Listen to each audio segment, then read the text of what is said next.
변호사님 안녕하세요. 네, 안녕하세요. 오늘은 이제 국세청 시스템 중에서 네. 가장 많이들 알고 계시고 그리고 활용도가 높은 시스템이 있는데요. 네. 이제 그 PCI 시스템이라고 저희가 얘기 많이 드렸었던 것 중에 하나인데 네. 일단 이 PCI 시스템에 대해서 좀 다시 한번 문의를 좀 드리고 싶어요. 네. 어떤 건가요? 국세청 시스템 중 하나인데 신고 소득과 재산 증가 그리고 소득 지출액을 비교 분석하는 시스템입니다.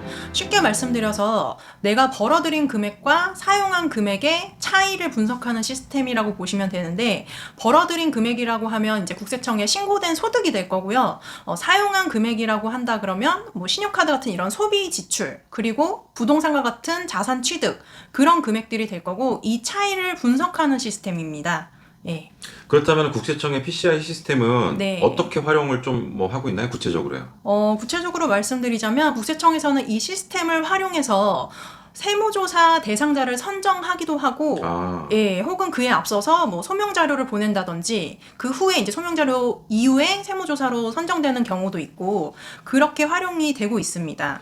그래서 즉 아까 말씀드린 것처럼 소득 대비 지출이나 자산 증가가 높다 그러면은 이제 세무조사를 받게 되는 경우도 생기고 해명 안내문을 받게 되는 경우도 생기고 그럴 수 있다는 거죠. 그럼 세무조사랑 해명에 대해서 조금만 더 설명을 부탁드릴게요. 일단은 세무조사 같은 경우는 내가 사업체를 운영하는 사람이라고 한다 그러면 통합조사를 받게 되는 경우가 생기실 수 있고요. 아니면 내가 사업체를 운영하지 않는 그냥 일반 개인이라고 한다면 자금 출처 조사를 받게 되실 수가 있습니다.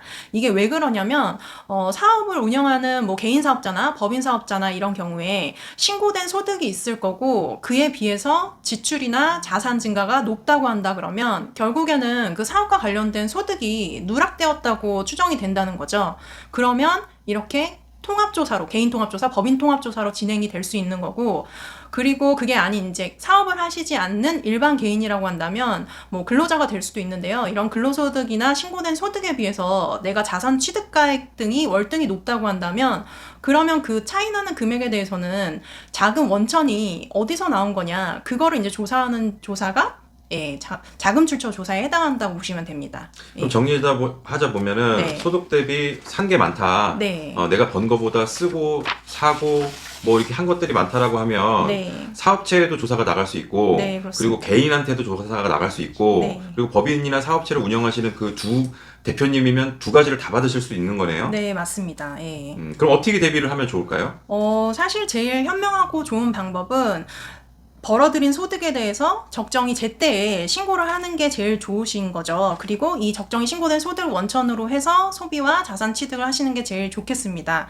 특히나 이렇게 PCI 시스템을 활용해서 조사로 선정이 되시게 되면 특정 시점에 대한 게 아니고 과거에 몇 년간 누적된 자료를 분석하에 세무조사로 선정이 되시는 거기 때문에 상당히 긴 기간을 대상으로 해서 세무조사를 받으실 수가 있습니다. 근데 이게 또 문제가 뭐냐면, 이렇게 오랜 기간 동안 거에 대해서 세무조사를 받게 되면 내가 원래 냈었어야 되는 세금뿐만이 아니라 납부를 늦게 한 거에 대한 가산세, 그리고 신고를 제때 하지 않거나 적게 한 거에 대한 가산세, 이 부분이 원래 냈었어야 되는 세금의 뭐 몇 배까지 될 수 있는 상황이므로, 그래서 이게 생각하시는 거 이상으로 결과가 조사로 인한 결과가 매우 안 좋아지는 상황이 되실 수 있는 거죠. 결국에는 문제를 굉장히 크게 그러니까 부풀어지게 만들 수 있는 어떤 그런 위험이 있는데, 네, 맞습니다. 이거를 알고 했을 경우도 있고 모르고 했을 경우도 있고 그냥 네. 뭐 지나쳤을 수도 있고 그런데요. 네. 성인 신고가 매우 중요하다고 생각이 드네요. 네. 근데 이제 잘 몰라서 누락이 됐거나 실수를 했거나, 네. 아니면은 뭐 기장이라고 하죠. 뭐 세금 신고라든지 이런 부분들이 좀 뭐 누락이 됐거나 네. 이런 것들이 있는데 세무조사가 나왔을 때는 네. 어떤 도움을 좀 주실 수 있을까요? 사실 소득을 의도적으로 누락하는 경우도 물론 있으십니다만, 몰라서 못했거나 아니면 뭐 실수나 착오에 의해서 그러신 경우도 많이 있어요. 하지만 이렇게 의도를 갖고 있었느냐 여부와는 상관없이 세무조사를 피해 가실 수는 없는데요. 이런 경우에는 사실 분명히 방어할 수 있는 부분이 있다 보니 문의 주시면 적극적으로 도움 드릴 수 있도록 하겠습니다.